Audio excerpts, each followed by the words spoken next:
Good morning everyone.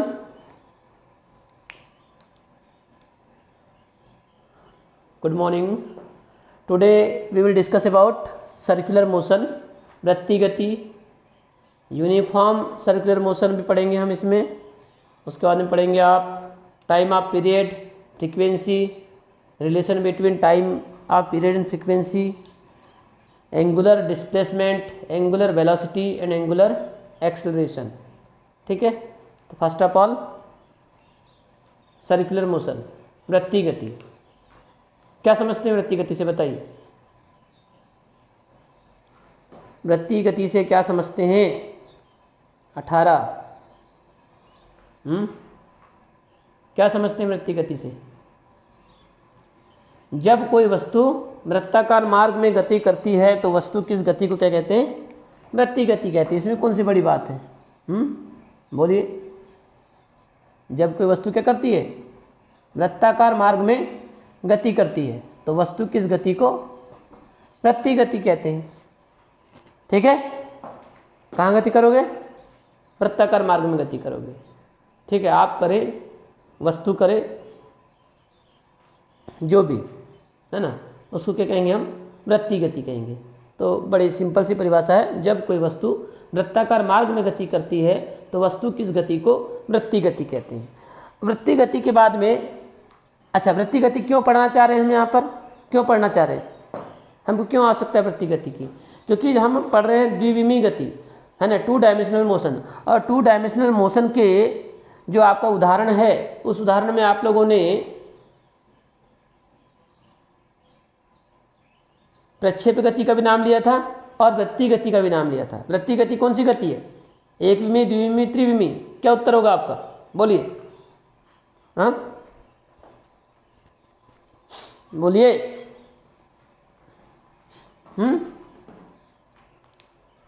वृत्तीय गति खालिस्तान गति का उदाहरण है। किसका? द्विविमीय गति का उदाहरण है। ठीक है ना, क्योंकि आप जब गति करेंगे तो वृत्ताकार मार्ग में क्या करेंगे? गति करेंगे, लेकिन समतल में वो वृत्त होगा। और जब आप समतल में गति कर रहे हैं, यानी कि आप आगे भी बढ़ रहे हैं और किसी एक और क्या करते जा रहे हैं? मुड़ते जा रहे हैं बार बार।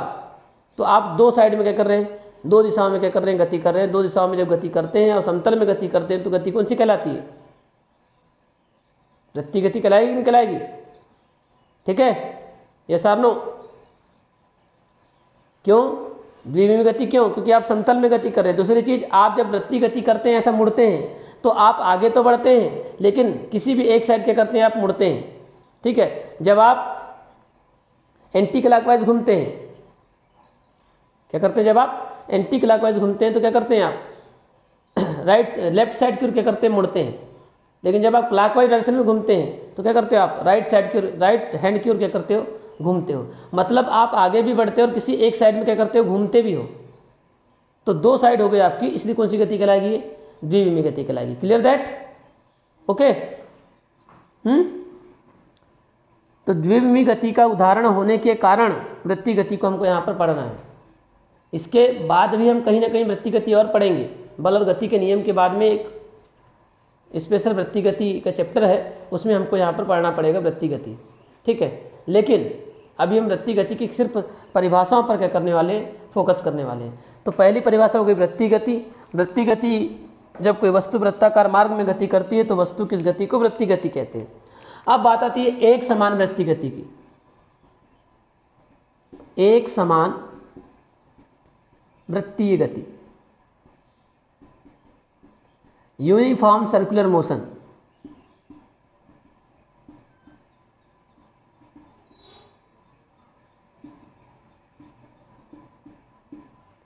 एक समान वृत्तीय गति क्या है? तो बताइए, एक समान शब्द से परिचित हैं आप लोग? एक समान शब्द से परिचित हैं क्या? कई बार आया एक समान गति, एक समान त्वरित गति। ठीक है ना, तो बहुत आसान हो जाएगा आपको वृत्तीय गति समझना अगर एक समान शब्द से आप परिचित हैं। ये इस तरह से एक वृत्त है, एक वृत्ताकार मार्ग है ना। इस वृत्ताकार मार्ग पर कोई वस्तु गति कर रही है। अब यहाँ पर इसका केंद्र O है मान लेते हैं, और वस्तु ने चलना प्रारंभ की। अब एक उदाहरण दे रहा हूँ मैं आपको कि भाई यहाँ से चलना प्रारंभ की, ए से जाती है B से जाती है C से जाती है D।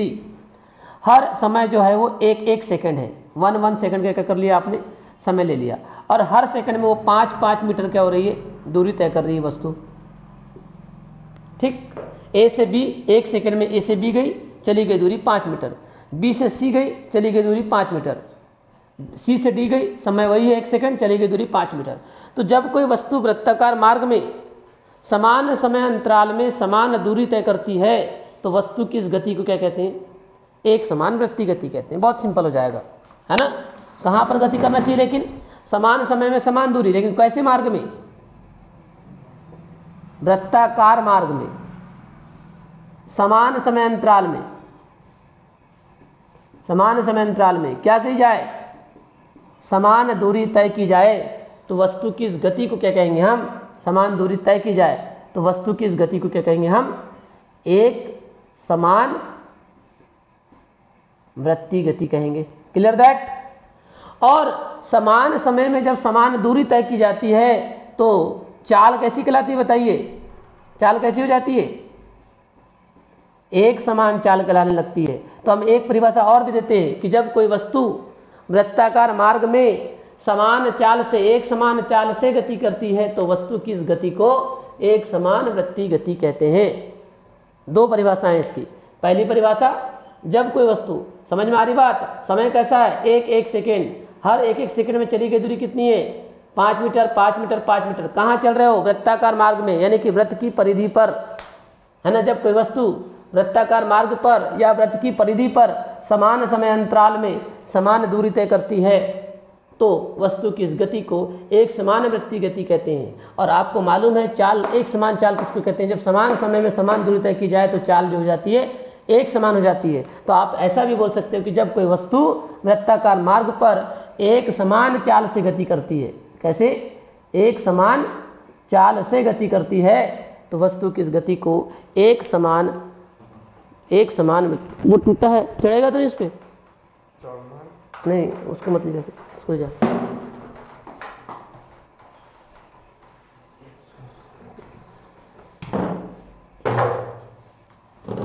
ठीक, समझ गए, बन जाएगी परिभाषा, बताइए,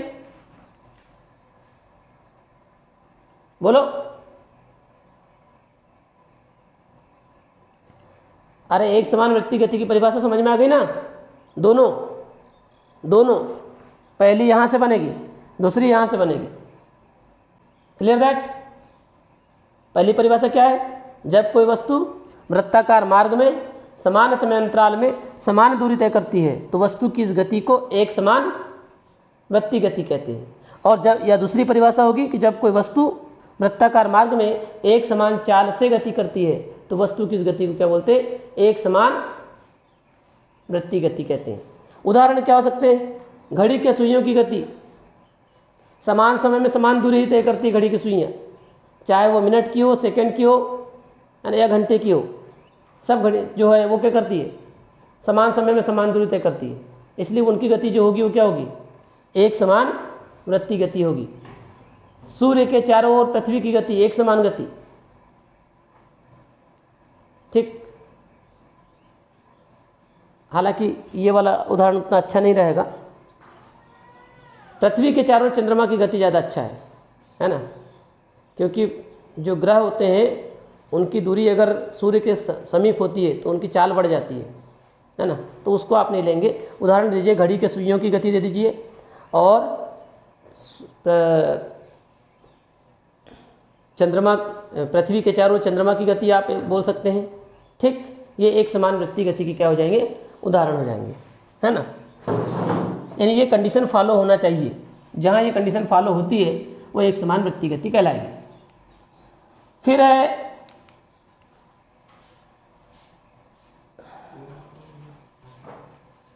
आवर्तकाल। आवर्तकाल, टाइम पीरियड।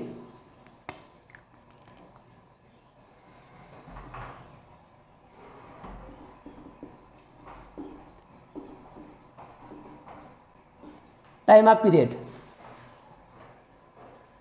है ना, ये टाइम पीरियड भी इसको बोल देते हैं। आवर्तकाल क्या है बताइए, नाम सुने थे इसका, आवर्तकाल का नाम सुने हो कभी? क्या होता है फिर बताओ?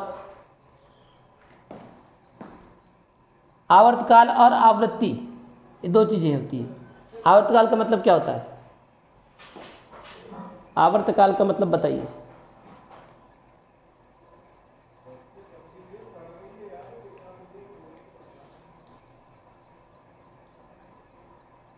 बोलो।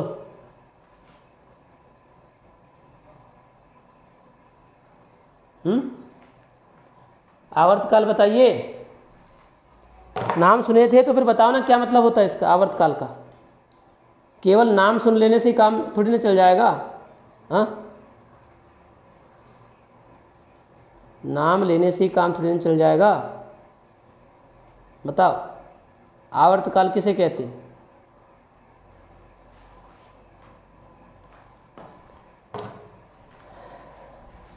कुछ बोलते नहीं हो तुम लोग। पता होता है कि तुम लोगों को कुछ हैं? अरे कितने लोगों ने इसका नाम सुने थे पहले बताओ, रेज योर हैंड। कितने लोगों ने इसका नाम सुने हो? पर ये तो पता चल जाए। बोलते हैं गाय देखे हो, ऐसे कितने लोगों ने गाय देखे हो? वैसे कितने लोगों ने आवर्तकाल सुने हो? बताओ इस वर्ड को कितने लोगों ने सुने हो? कभी सुने नहीं। बढ़िया। वृत्ताकार मार्ग में गति करने वाली वस्तु को एक चक्कर पूरा करने में जो समय लगता है उसे क्या कहते हैं? आवर्तकाल कहते हैं। इतने सारी है ना, बिल्कुल इजी डेफिनेशन है इसकी। ये है आपके पास वृत्ताकार मार्ग। इस वृत्ताकार मार्ग में एक चक्कर पूरा करना है, यहां से ही चलना है और एक चक्कर पूरा करने के बाद कहां पर आना है? पुनः क्या हो जाना है? बिंदु ए पर आ जाना है। तो जो समय लगेगा उस समय को क्या बोलेंगे हम? एक चक्कर। यानी अगर एक लाइन में लिखा जाए तो एक चक्कर पूरा करने में, एक चक्कर पूरा करने में लगा समय क्या कहलाता है? आवर्तकाल कहलाता है। अगर एक लाइन की परिभाषा देना चाहते हैं तो आप इस तरह से दे सकते हैं, एक चक्कर पूरा करने में लगा समय आवर्तकाल कहलाता है। माइक बंद करिए। चेतना माइक बंद करो।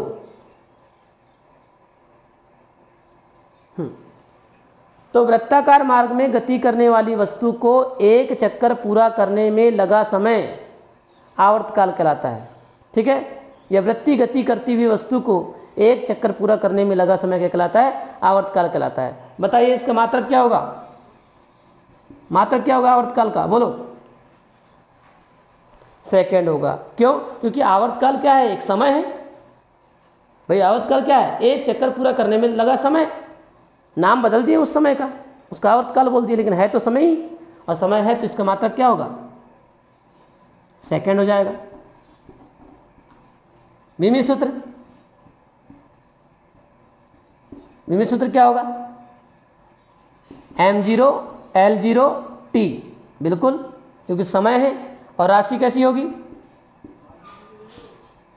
अदिश राशि होगी। समय अदिश राशि है, इसी को दिशा बताना नहीं होता है ना। तो ये आवर्तकाल हो गया। आवर्तकाल के बाद में आता है आपका आवृत्ति। इसका नाम सुने कि नहीं कभी? बताओ।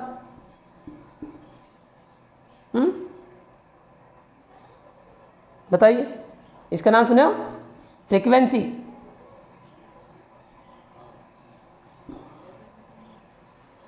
आवृत्ति।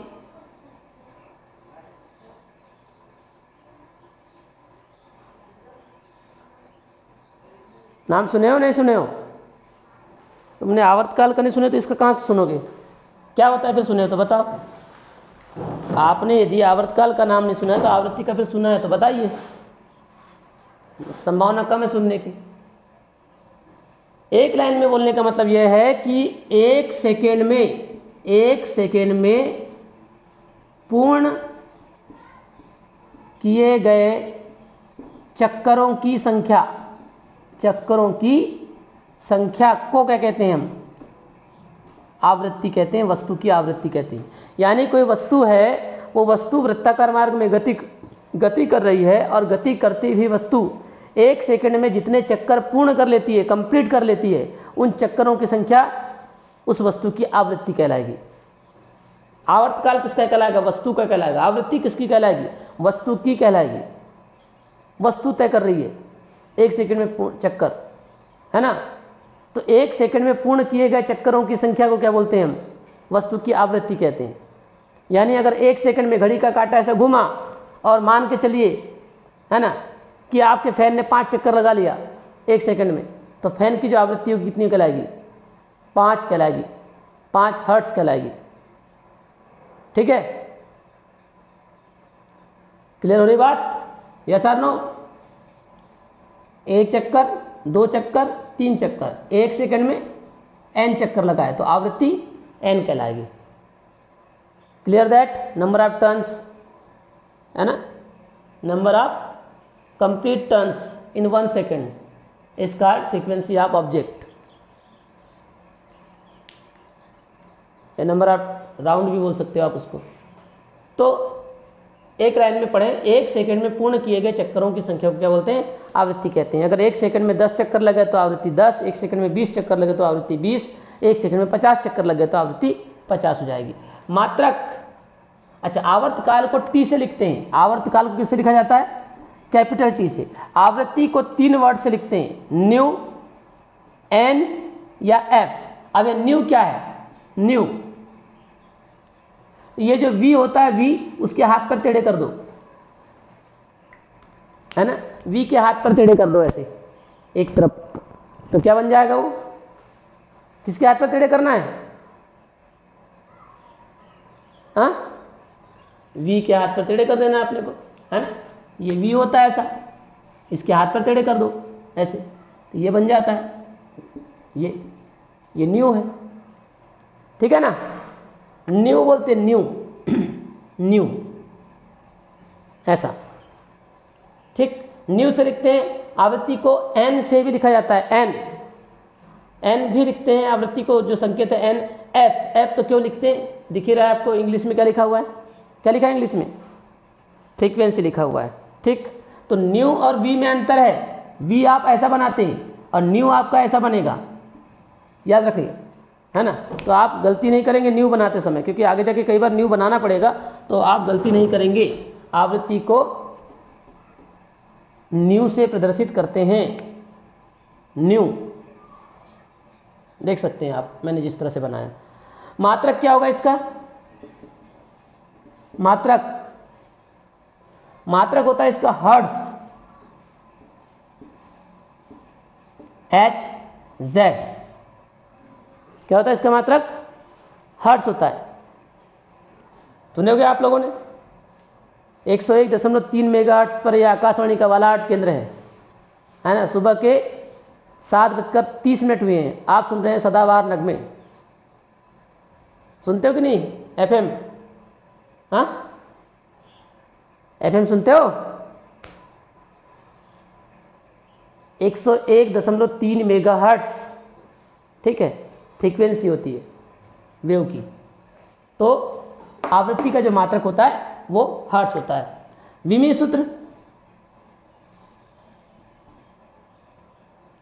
सूत्र क्या होता है? एक्चुअल में इसका मात्रक 1/2 सेकेंड भी होता है। इसका मात्रक 1/2 सेकेंड, चक्कर प्रति सेकेंड भी इसको कहते हैं, है ना, साइकिल पर सेकेंड, 1/2 सेकेंड भी होता है इसका मात्रक। ठीक, या 1/2 सेकेंड। तो इस तरह से 1/2 अगर सेकेंड होता है इसका मात्रक, तो विमी सूत्र हो जाएगा m0 L0, और ये सेकेंड का t ऊपर जाएगा तो t पर क्या आ जाएगा? -1 आ जाएगा। तो m0 L0 t -1 आ जाएगा। और राशि कैसी होगी? चूंकि चक्करों की संख्या को आवृत्ति बोल रहे हैं, तो चक्करों की संख्या की कोई दिशा हो नहीं सकती, इसलिए राशि कैसी होगी ये बताइए? अदिश राशि होगी। Clear that? ओके, तो बताइए, आवर्तकाल और आवृत्ति में कोई समस्या है क्या? चलिए स्क्रीनशॉट लीजिए इसका जल्दी से। आवृत्ति व आवर्तकाल में संबंध। तो माना कि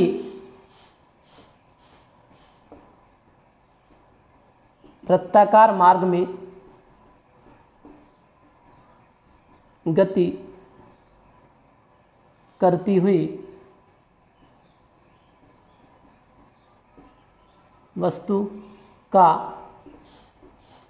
आवर्तकाल t मान लेते हैं, तथा आवृत्ति न्यू है, तब अब जबकि लगाइए, जबकि t समय में चक्करों की संख्या इज इक्वल टू 1 होगा कि नहीं होगा? ये लाइन गलत लिखा सही लिखा हूं मैंने? बोलिए। t समय में चक्करों की संख्या, t समय में चक्करों की संख्या इज इक्वल टू 1 लिखा। मैंने ये लाइन सही लिखा या गलत लिखा बताइए? माइक बंद करो ज्योति, फाल्गुनी। t सेकेंड में चक्करों की संख्या सही लिखा हूं कि गलत लिखा हूं? आवर्तकाल की परिभाषा क्या है? t क्या है बताइए? t है आवर्तकाल। और आवर्तकाल की परिभाषा क्या है? आवर्तकाल की परिभाषा है एक सेकेंड में पूर्ण किए गए, एक सेकेंड सॉरी आवर्तकाल की परिभाषा एक चक्कर पूरा करने में लगा समय क्या कहलाता है? आवर्तकाल कहलाता है। मतलब आवर्तकाल में कितने चक्कर हुए? केवल कितने? बोलिए। एक ही तो हुआ ना, वही तो लिखा हूं मैंने।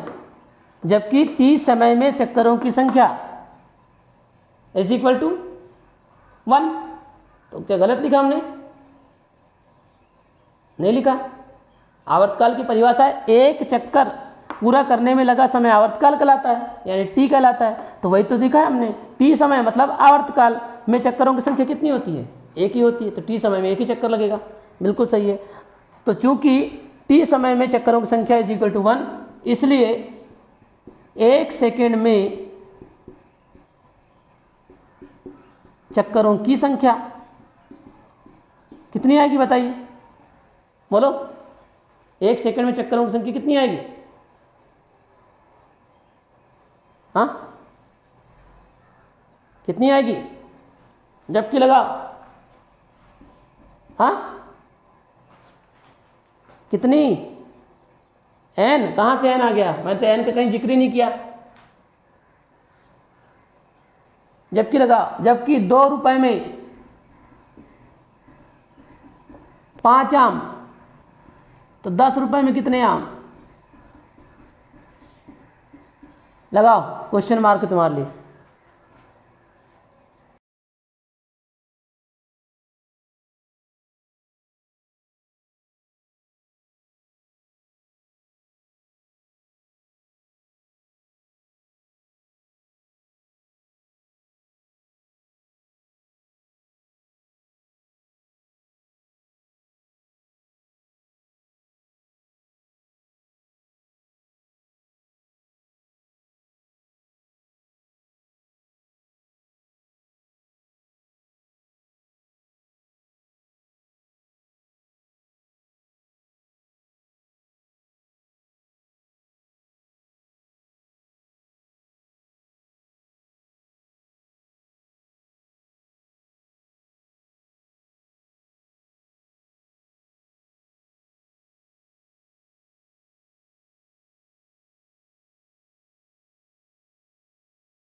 जबकि में आपके पास है t समय में चक्करों की संख्या 1, इसलिए 1 सेकंड में चक्करों की संख्या हो जाएगी 1/t हो जाएगी। ठीक है, अब मुझे बताइए मैंने आवृत्ति की परिभाषा क्या दिया था, आवृत्ति की परिभाषा क्या दिया था बताइए।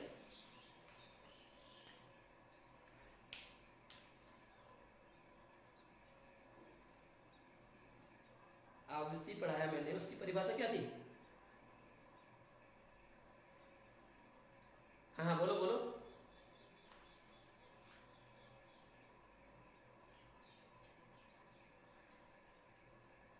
आवृत्ति कहलाती है ना, आवृत्ति। तो ये क्या लिखा हूं मैंने, 1 सेकंड में चक्करों की संख्या, तो ये आवृत्ति कहलाएगी कि नहीं कहलाएगी?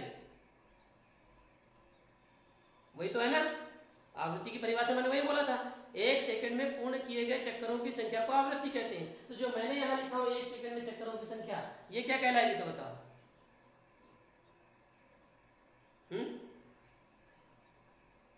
ये भी तो आवृत्ति कहलाएगी ना, इसमें भी तो वही बात लिखा हूं, 1 सेकंड में चक्करों की संख्या। Clear that? तो इसको क्या लिखेंगे हम बताइए, क्या लिखेंगे इसको? आवृत्ति लिखेंगे, 1 सेकंड में चक्करों की संख्या को आवृत्ति कहते हैं। इज इक्वल टू, और 1/, क्या हो गया आवर्तकाल। तो आवृत्ति बराबर क्या होता है बोलिए, आवृत्ति इज इक्वल टू 1/, आवर्तकाल। ठीक है, या ऐसा भी हो सकता है कि आवर्तकाल यहां चला जाएगा और आवृत्ति यहां चली जाएगी, तो क्या हो जाएगा, आवर्तकाल इज इक्वल टू 1/, क्या आ जाएगा, आवृत्ति आ जाएगा। ये भी होता है, यानी ये दोनों क्या होते हैं, एक दूसरे के अपोजिट होते हैं। ठीक, या एक और हो सकता है कि इसका यहां गुणा कर दीजिए, तो आवर्तकाल गुणा आवृत्ति इज इक्वल टू कितना होगा, 1 होगा। Clear that? ये हो गया आपके पास में संबंध आवर्तकाल और आवृत्ति में। किसको समझ नहीं आया? सबको समझ में आ गया? बोलिए, कोई डाउट है कि इसमें? तो आवृत्ति इज इक्वल टू 1/, आवर्तकाल, या आवर्तकाल इज इक्वल टू 1/, आवृत्ति, या आवृत्ति इंटू आवर्तकाल is equal to 1। Clear that? इसके बाद में आता है आपका कोणीय विस्थापन। कोणीय विस्थापन क्या है? एंगुलर डिस्प्लेसमेंट, इंग्लिश में पढ़ते हैं इसको एंगुलर डिस्प्लेसमेंट, कोणीय विस्थापन। अब कोणीय विस्थापन का मतलब बड़ा कठिन नहीं है, ये आपके पास में एक वृत्ताकार मार्ग है इस तरह से, और इस वृत्ताकार मार्ग में इस वृत्त का केंद्र O है, पहले वस्तु A पर थी मान के चलिए, ये इसकी त्रिज्या है, और कुछ समय पश्चात डेल टी समय हम लेते हैं, एक समय ले लेते हैं डेल टी, और डेल टी समय पश्चात वस्तु A से कहाँ चली जाती है, B पर चली जाती है, या कण B पर चला जाता है, वस्तु चली जाती है तो वस्तु बोलो, कण चला जाता है तो कण बोलो। तो ये बिंदु A और बिंदु B के द्वारा जो त्रिज्याएं हैं, ये वृत्त के केंद्र पर जो कोण बनाएगी उसको क्या लिखेंगे हम, उसको लिखते हैं कोणीय विस्थापन, थीटा या डेल थीटा से करते हैं, इसको प्रदर्शित करते हैं।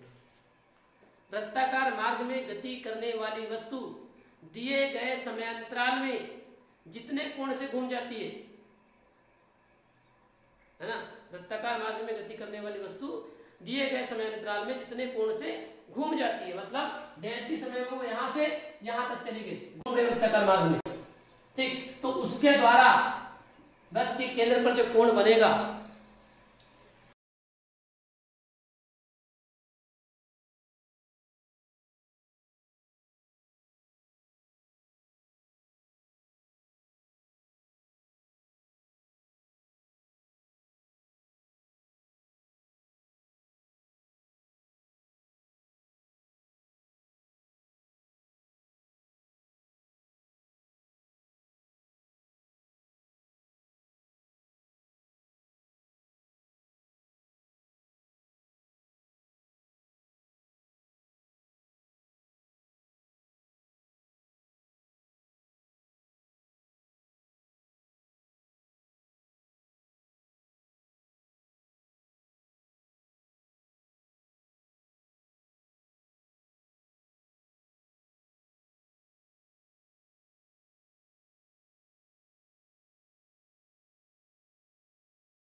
क्या होगी डेफिनेशन? वृत्ताकार मार्ग में गति करने वाली वस्तु या गति करती हुई वस्तु दिए गए समयांतराल में जितने कोण से घूम जाती है। जितने कोण से घूम जाती है का मतलब ऐसा नहीं कि वो आपको अपनी जगह पर ही घूम गई ऐसी, नहीं, ए से बी की तरफ घूम रही हो, ऐसी जा रही है, इसको बोलते हैं घूमना। यहाँ पर है ना, ये घूमना कहलाएगा। तो ए से बी तक जब जाती है तो इस वृत्त के केंद्र पर जितना कोण बनता है उस कोण को क्या कहेंगे हम?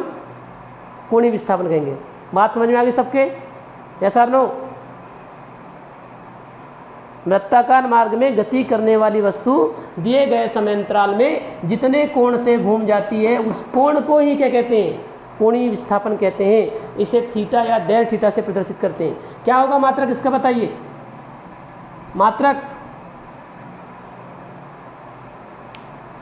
कोणीय विस्थापन क्या है? एक प्रकार का कोणीय विस्थापन क्या है? एक प्रकार का कोण है। तो कोण का मात्रक क्या होता है फिर? रेडियन। ये हो गया रेडियन, इसका मात्रक। विमीय सूत्र?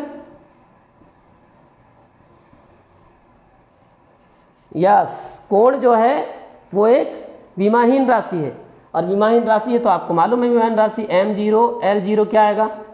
T0 आ जाएगा, विमाहीन राशि है। और प्रकृति बताइए। प्रकृति का मतलब सदिश है कि अदिश है? हाँ, सदिश। क्या लिखा हुआ है? देखो क्या लिखा हुआ है, क्या शब्द जुड़ गया? विस्थापन। दिशा बता सकते हैं ना भाई, घूमने की दिशा होगी कि नहीं? इधर से इधर हो सकती है, इधर से इधर हो सकती है, क्लॉकवाइज एंटी क्लॉकवाइज, है ना। फिर वामावर्त दक्षिणावर्त, ठीक। तो राशि कैसी होगी? सदिश राशि होगी। Clear that? ये हो गया आपका कोणीय विस्थापन। Good morning all of you.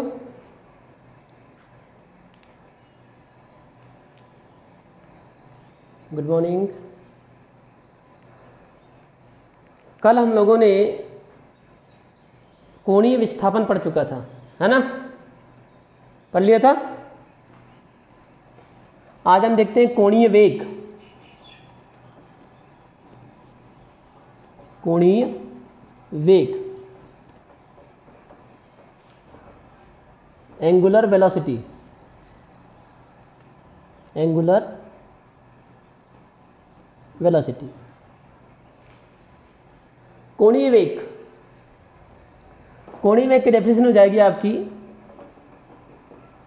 कोणीय वेग इज इक्वल टू होता है आपका कोणीय विस्थापन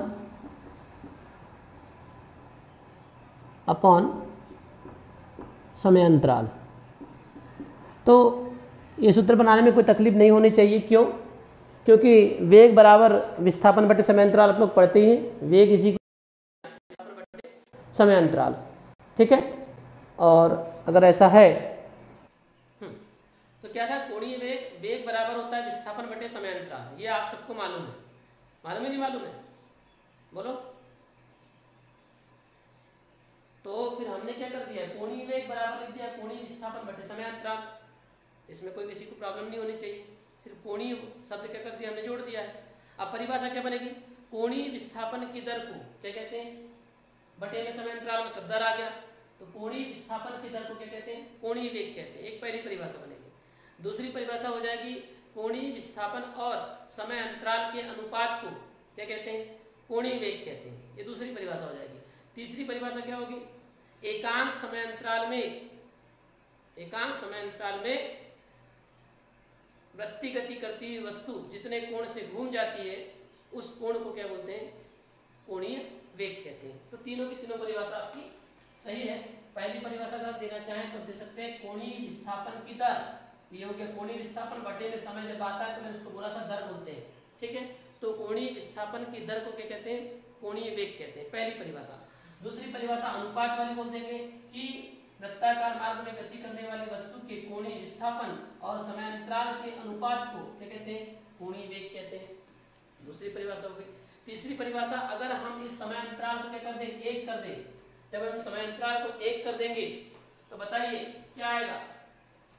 समय अंतराल को हमने क्या कर दिया, 1 कर दिया, 1 कर दिया तो क्या आ जाएगा बताइए, कोणीय वेग इज इक्वल टू क्या आ जाएगा,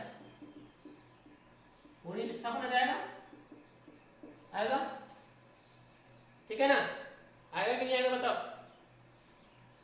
लेकिन कब आया ऐसा, कब आया, जब आपने समय अंतराल को कर दिया, 1 कर दिया, तो वृत्ताकार मार्ग में गति करने वाली वस्तु एकांक समय में, वृत्ताकार मार्ग में गति करने वाली वस्तु एकांक समय में जितने कोण से घूम जाती है उस कोण को ही क्या बोलते हैं हम, कोणीय विस्थापन। क्योंकि भाई कोणीय विस्थापन भी क्या है, कोणीय विस्थापन एक प्रकार का कोण है कि नहीं बताइए, कोणीय विस्थापन एक प्रकार का कोण है या नहीं, बोलिए। कोणीय विस्थापन एक प्रकार का कोण है या नहीं है, है, तो वही तो बोल रहे हैं, एकांक समय में वृत्ताकार मार्ग में गति करने वाली वस्तु एकांक समय में जितने कोण से घूम जाती है ना, कोणीय विस्थापन बोले या कोण बोलो, एकांक समय में जितने कोण से घूम जाती है उस कोण को ही क्या बोलते हैं, कोणीय वेग कहते हैं, ठीक है। तो ये आपके पास में 3 परिभाषाएं, जो आपको उचित लगे उसका क्या कर सकते हैं, आप उपयोग कर सकते हैं, ठीक। नहीं तो फिर मैंने आपको बता दिया कोणीय वेग की परिभाषा, कोणीय विस्थापन की दर को कोणीय वेग कहते हैं, तो ये तो सबसे ज्यादा सरल परिभाषा आपकी हो जाती है ना। कोणीय वेग को लिखा जाता है ओमेगा से, किसे लिखते हैं, कोणीय वेग को किससे लिखा जाता है, ओमेगा से लिखा जाता है।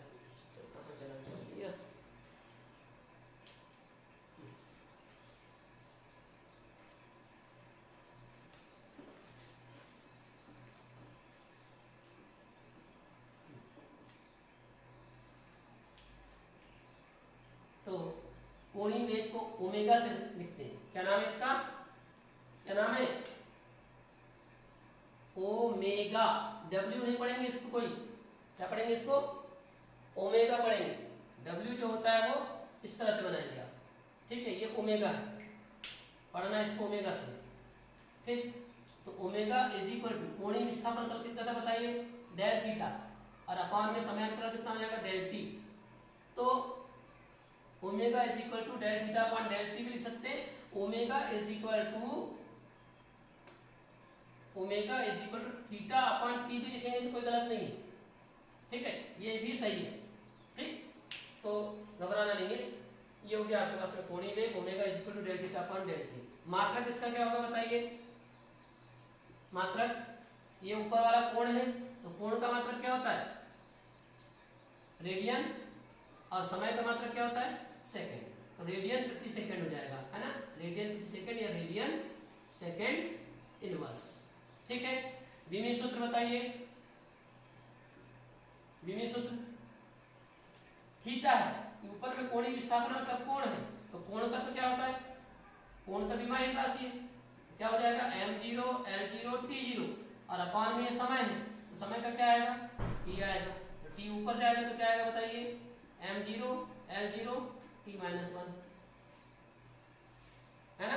राशि कैसी होगी बताइए, राशि कैसी होगी, सदिश, क्या सदिश राशि होगी, क्योंकि वेग शब्द जुड़ा हुआ है तो सीधी सी बात है, राशि कैसी होगी, सदिश राशि होगी। तो मेरे हिसाब से यहाँ पर कोई प्रॉब्लम आपको नहीं होना चाहिए, इज इट क्लियर, बोलिए, ओके। अब यदि कोणीय वेग हो गया है तो कोणीय त्वरण भी पढ़ लेते हैं, तो हमारा काम खत्म हो जाएगा। कोणीय त्वरण, एंगुलर एक्सेलरेशन, एंगुलर एक्सेलरेशन, है ना, कोणीय त्वरण। अब त्वरण की परिभाषा क्या होती है बताइए, त्वरण बराबर क्या होता है, त्वरण बराबर क्या होता है, बिल्कुल वेग में परिवर्तन बटे समय अंतराल, तो हमको सिर्फ कोणीय शब्द लगा देना है, तो लिख देते हैं कोणीय त्वरण इज इक्वल टू कोणीय वेग में परिवर्तन, कोणीय वेग में परिवर्तन, समय अंतराल, बहुत आसान हो जाएगा, राइट। तो परिभाषा क्या बन जाएगी, कोणीय वेग में वृत्ताकार मार्ग में गति करने वाली वस्तु के कोणीय वेग में परिवर्तन की दर को क्या कहते हैं, कोणीय त्वरण कहते हैं, राइट। ओके, डेफिनेशन, कोणीय वेग में परिवर्तन की दर को क्या कहेंगे, कोणीय त्वरण कहते हैं। इसे अल्फा से लिखा जाता है, किसे लिखा जाता है, इसे अल्फा से, ठीक है ना। तो आप अल्फा हालांकि इस तरह से बनता है, लेकिन आप जल्दबाजी में इस तरह से बना भी सकते हैं, कोई दिक्कत नहीं है। इसे अल्फा से क्या करते हैं, प्रदर्शित करते हैं। वैसे अल्फा ऐसे बनाना, आप अनुक्रमानुपाती चिन्ह बनाने का रहेगा तो उसको इस तरह से बनाना तो ज़्यादा अच्छा रहेगा, है ना। तो अल्फा कोणीय वेग में परिवर्तन, तो कोणीय वेग कौन है, ओमेगा। परिवर्तन के लिए क्या उपयोग करते हैं बताइए, परिवर्तन के लिए क्या उपयोग करते हैं, डेल। ओके, तो del omega upon del t, clear, right. ये आ गया, alpha is equal to del omega upon del t. कोणीय वेग में परिवर्तन की दर को कोणीय त्वरण कहते हैं। इसका मात्रक बता दीजिए, कोणीय वेग का मात्रक कितना है। देखो, कोणीय वेग में परिवर्तन का मतलब कोणीय वेग ही तो होगा, परिवर्तन करने के बाद में कोणीय वेग कुछ और दूसरी राशि में तो बदल नहीं जाएगा, यानी कि कोणीय वेग में परिवर्तन करेंगे भी तो कोणीय वेग ही आएगा, बस मान कम ज्यादा हो सकता है, ठीक है। इसका मतलब ये कोणीय वेग ही है, और कोणीय वेग का मात्रक क्या है, रेडियन प्रति सेकेंड, कोणीय वेग का हो गया। और अपान में क्या लिखा हुआ है, समय, तो समय का मात्रक क्या होगा, फिर से सेकेंड, तो क्या बन जाएगा बताइए, रेडियन, और सेकेंड नीचे आएगा तो क्या हो जाएगा, सेकेंड का स्क्वायर। और इसी को और अच्छे से लिखना है तो क्या करेंगे आप, रेडियन सेकेंड पर -2 की पावर, क्लियर है कि नहीं। ओके, ठीक। विमीय सूत्र बताइए, विमीय सूत्र, कोणीय वेग, ऊपर में कोणीय वेग नीचे में समय है। कोणीय वेग का सूत्र आप लोग निकाल चुके हो, m0 l0 t-1, m0 l0 t-1, ये कोणीय वेग हो गया, अपॉन समय का ये t आ जाएगा, तो ये t ऊपर जाएगा तो t पर कितना आएगा, m0 l0 t पर -2 की पावर, t पर t ऊपर जाएगा, t पर -1 और -1 -2 हो जाएगा। और फिर से प्रकृति कैसे लिखी जाएगी, प्रकृति लिखो या राशि लिखो, कैसे लिखी जाएगी प्रकृति, कैसी, सदिश, राशि कैसी है, सदिश है, क्लियर दैट। ओके, तो कोई समस्या